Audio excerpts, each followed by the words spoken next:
All right, welcome to this training video. Today we're going to talk about Module 2. The first video is Hotel Underwriting 101. So this is the basics here. And Mike will discuss the more advanced stuff, together with me. So that will be a treat. But right now, let's talk about the basics of how do you underwrite a hotel, or how do you determine whether a hotel is worth looking into or not. So there are three numbers you need to be aware of. In reality, there are six, but I'll explain later why. But the first one is occupancy. It's basically the rooms sold divided by the rooms available. And we'll dive into it, in more detail later. But just suffice it to say that, for occupancy, it's basically how much rooms have you sold versus the rooms available. And really, they count this by the day. Okay, I'll show you the actual calculation and an example later. ADR stands for average daily rate. It's basically the room revenue divided by the rooms sold. So the way to think about this is it's like how much do they charge per night, right? Now, what they charge per night will vary, because of demand and supply. So there could be times during the year that the hotel is busy, therefore they can charge a higher rate, you know, and that's why that is average out throughout the year. Okay, so it can be like $104 a night on average. That's your average daily rate. Now, RevPAR stands for revenue per available room. It's basically, the way to think about it, it's your occupancy adjusted daily rate. Okay, because you multiply the ADR with the occupancy. All right, so it doesn't matter if you charge, let's say 300 a night, but you only have 10% occupancy, right? You only get a $30 rev bar, whereas another hotel charging, let's say $100 a night, but they get like 80% occupancy, right? So they have $80 rev bar. Okay, so the rev bar is really, the most important determinant of hotel revenue, basically, because once you have rev bar, you already know how much revenue the building has generated. You just multiply that by the available rooms for the year, which is, 365 days multiplied by the number of keys and the number of rooms in a hotel. So let me give you an example for occupancy. Okay, so let's say your hotel has 100 keys or 100 rooms. So the available rooms is basically 365 days multiplied by 100 rooms, or 36,500 rooms available for the entire year.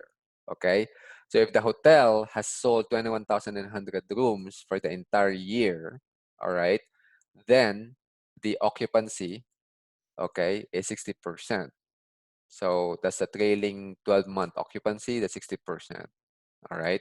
So that's what occupancy mean. Now, what about average daily rate? So the way to think about it is on average over the year, how much does the hotel charges per night? So you may have experience booking a hotel 2 weeks in advance and you get it for $100 a night. But if you book it the next day, you might end up paying $120 a night. So the daily rate adjusts with demand, so the higher the demand, right, the higher the daily rate. Okay, so and therefore the average daily rate, you just divide that by, or you just average it throughout the entire calendar year. All right, that's your ADR. Now rev bar again, okay, is basically your occupancy adjusted ADR. So it's a function of both ADR and occupancy. Okay, and sometimes in a hotel you have to balance the ADR with getting a higher occupancy, but you cannot lower your ADR too much, for example, in order to get 100% occupancy, because you might end up with,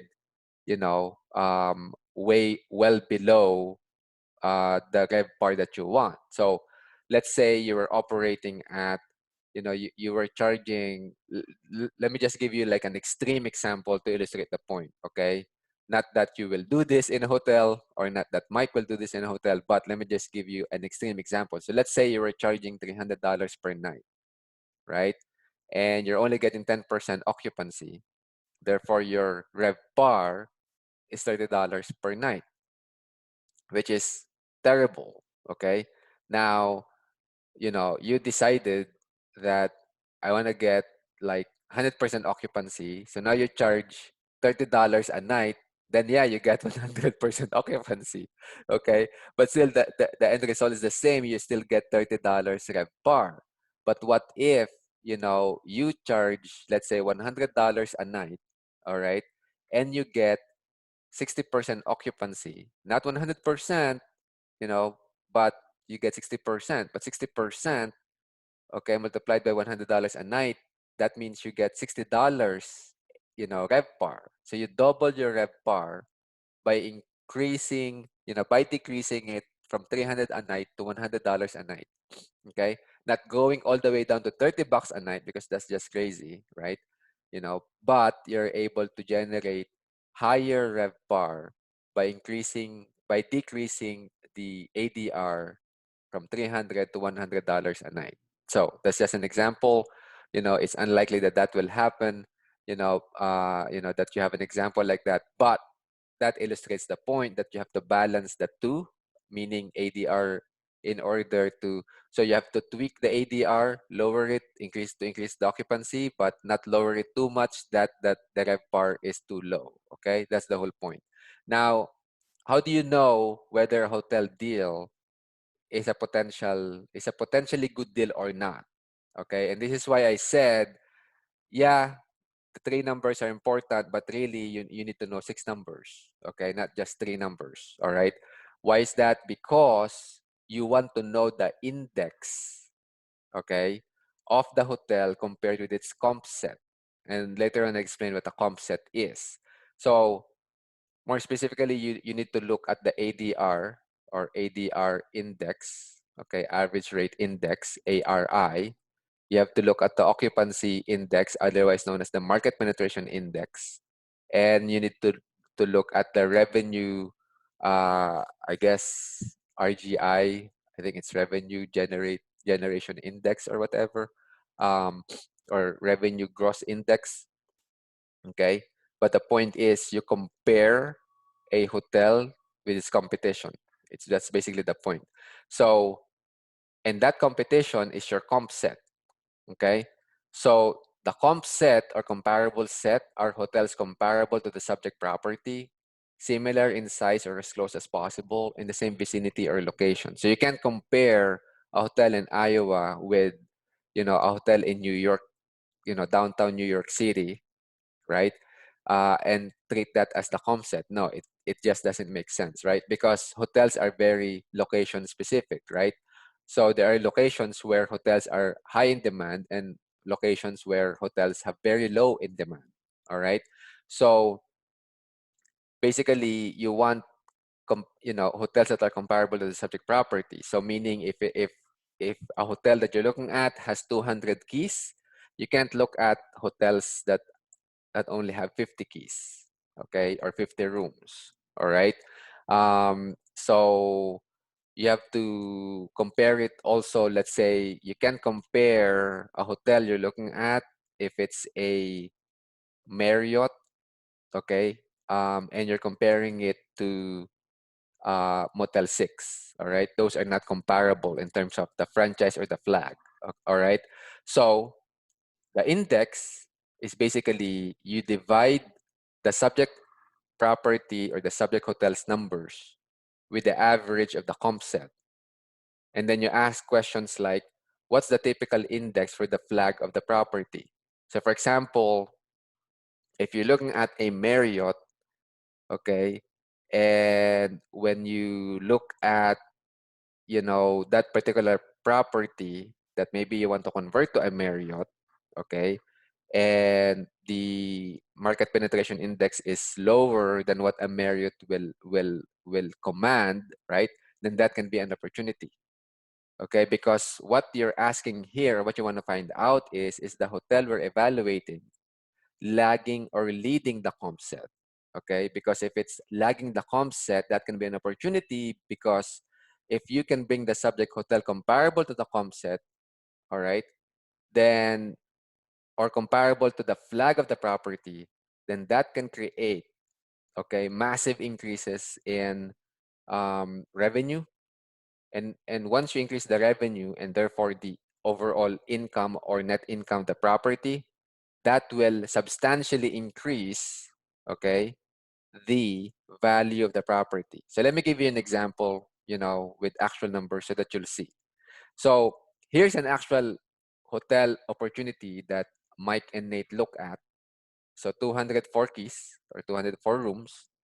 And, the first thing you look at is, you know, what's the occupancy, and the occupancy of the property, it says my prop is 59.6.